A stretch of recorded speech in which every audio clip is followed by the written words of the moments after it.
Saudara-saudara yang terkasih dalam Kristus, di dalam masa Prapaskah kita diajak bersama untuk meluangkan banyak waktu untuk juga mendengarkan firman Tuhan.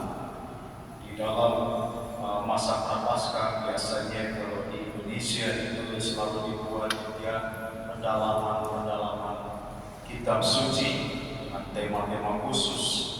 Tujuannya bukan hanya sekedar berkumpul dari rumah ke rumah, tetapi juga supaya umat dalam masa Prapaskah meluangkan waktu untuk mendengarkan firman Allah, mendengarkan firman dan juga merenungkannya.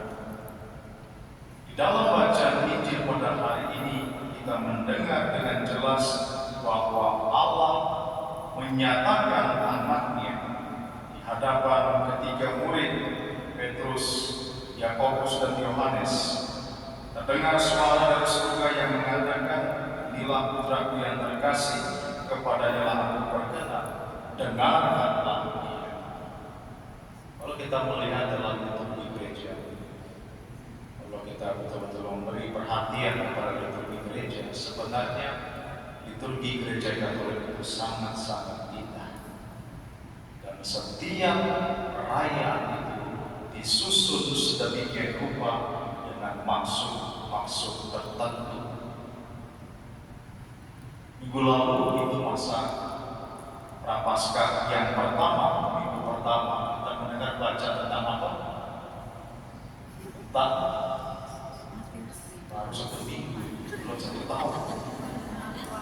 Itulah dampak dari tidak mendengar.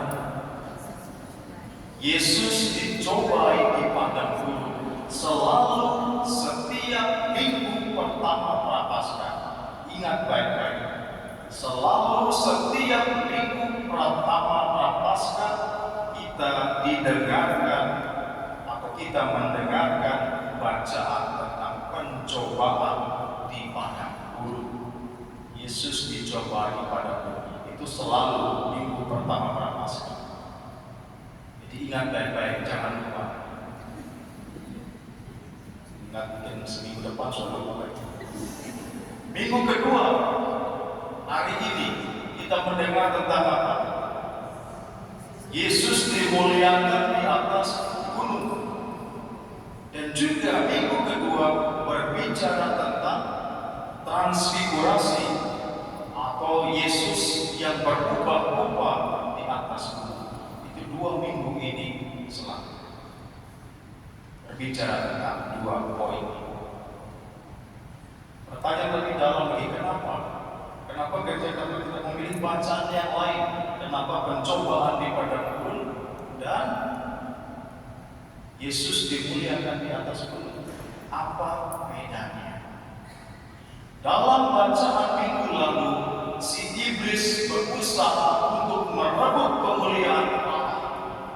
Pada pencobaan yang ketiga dikatakan apa? Jika kamu menyembah aku, semua ini akan kuberikan kepadamu. Tapi Yesus mengatakan apa? Hanyalah engkau iblis, karena hanya Tuhan Allahmu yang patut engkau sembah. Iblis berusaha merebut kemuliaan Allah. Iblis berusaha untuk memaksa Tuhan memuliakan dirinya, tetapi gagal. Dan pada hari ini Allah sendiri yang memuliakan putranya di atas. Luar biasa. Itu yang sangat indah dan bacaan yang betul-betul memiliki makna. Terkadang dalam kehidupan kita pun bersikap seperti iblis. Mau mendapat kemuliaan atau mau merebut kemuliaan yang hanya sebenarnya milik Allah. Tetapi dalam bacaan kita diingatkan, dengarkanlah, karena dengan mendengarkan dan melakukan kita memuliakan Allah. Apa yang terjadi di dalam peristiwa transfigurasi ini? Muncul 2 orang hebat yang berbicara dengan Yesus, yaitu Musa dan Elia. Selalu dikatakan di situ bahwa Musa itu adalah lambang dari hukum-hukum Tuhan, dan Elia adalah lambang dari nubuat para nabi. Tapi kenapa dua nabi ini tidak nabi-nabi yang lain? Kedua nabi ini juga menunjukkan keras kepalanya manusia yang tidak mau mendengarkan.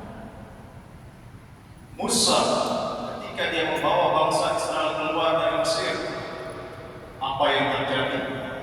Banyak bangsa Israel juga yang kemudian mengeluh kepada Allah, bahkan meninggalkan Allah dengan membuat patung lembu emas.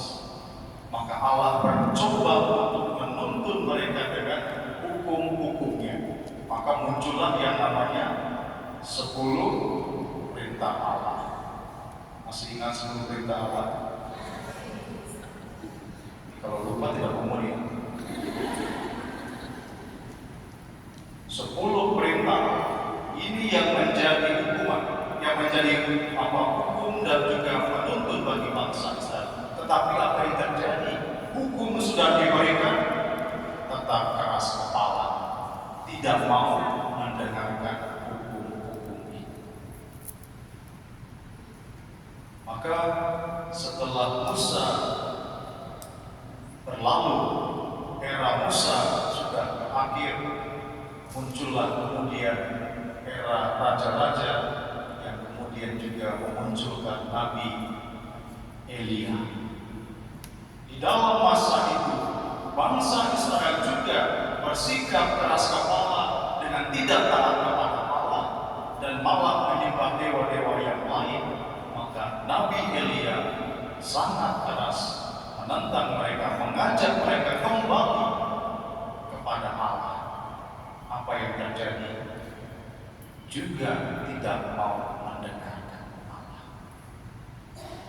Hukum dibuat, tidak didengarkan. Nubuat para nabi diberikan, juga tidak didengarkan. Maka sekarang jalan satu-satunya adalah mengutus anaknya. Maka Allah sendiri yang berfirman, inilah anak. Dengarkan lagi, jangan lagi kepala batu seperti nenek moyang yang sebelum-sebelumnya, bangsa Israel dan juga leluhur-leluhur. Tetapi apa yang terjadi? Masih juga ada yang tidak mendengarkan, masih juga bersikap keras kepala. Maka jalan satu-satunya ialah salib, pengorbanan Yesus di sana. Kalau kita melihat di dalam peristiwa dalam Injil hari ini, Yesus dimuliakan di atas gunung. Itu tempatnya di mana? Ada yang tahu? Kalau baca kitab suci itu tahu. Itu terjadi di luar kota Yerusalem sebelum Yesus memasuki kota Yerusalem. Yesus dimuliakan di atas gunung dan muncul dua tokoh nabi besar, Elia dan Musa. Dan Yesus dimuliakan untuk kedua kali di dalam kota Yerusalem. Kapan? Pada saat dia bergantung di kayu salib. Karena dengan dimuliakan di atas gunung, dia memulai misi pengorbanan dirinya. Dan dengan dia bergantung di kayu salib, dia mengakhiri misi itu dan memberikan nyawanya untuk pertobatan manusia. Dan ketika dia bergantung di kayu salib, dimuliakan untuk kedua kalinya dan juga mengakhiri misinya, siapa yang ada di sana? Kalau tadi atas gunung ada Musa dan Elia, di atas di dekat kayu salib ada dua orang juga. Siapa? Maria dan murid yang dikasih. Kalau tadi Musa dan Elia menambangkan keras kepalanya bangsa Israel yang tidak mau mendengarkan, Dua murid ini, Maria juga dianggap sebagai murid, melambangkan orang yang taat dan selalu membuka diri mendengarkan Allah. Maria karena ketaatannya menerima segala rencana Allah. Murid yang dikasihi karena juga selalu mendengarkan, maka dia mampu untuk mewartakan apa yang didengarkan, yang selalu kita baca di dalam Injil Yohanes. Saudara-saudara terkasih, kita bisa lihat bersama inilah lambang orang yang tidak mendengarkan dan yang mendengarkan. Kita mau mengikuti yang mana? Mau mendengarkan firman Tuhan atau tidak mau mendengarkan? Di dalam bacaan pertama itu tentang siapa? Tentang Abraham. Abraham itu nama aslinya Abraham. Setelah mengikuti Tuhan berubah menjadi Abraham. Abraham meninggalkan kampung halamannya dan pergi mengikuti tuntunan Tuhan tanpa dia tahu kemana dia harus pergi. Tetapi dia mendengarkan. Meskipun dia tidak tahu saya harus kemana, dia hanya mengikuti apa yang dikatakan oleh Tuhan. Saudara-saudara terkasih, ini satu refleksi untuk kita bersama. Sejauh mana kita di dalam masa prapaskah ini mendengarkan firman Tuhan. Mendengarkan bukan hanya duduk diam, tetapi mendengarkan itu juga dengan tindakan. Setelah mendengar, bangun dan bertindak. Bukan hanya mendengarkan lalu tidur, tidak ada gunanya. Kita mendengarkan sabda Tuhan, bangun dan bertindak. Maka setiap kali bisa selesai dikatakan apa? Pergi, jangan tinggal di sini. Pergi dan wartakan apa yang kita dengar. Saudara-saudara terkasih, inilah keindahan dalam hidup di gereja. Maka hayatilah apa yang kita lakukan. Jangan hanya datang secara fisik saja, tapi pikiran tidak tahu kemana. Jadi tidak ada gunanya. Datang dengan hati dan pikiran agar kita bisa mendengarkan dan melakukan sabda Tuhan. Semoga dalam masa prapaskah ini kita terbuka hati, mendengarkan dan memperbaharui diri kita. Tuhan berkati.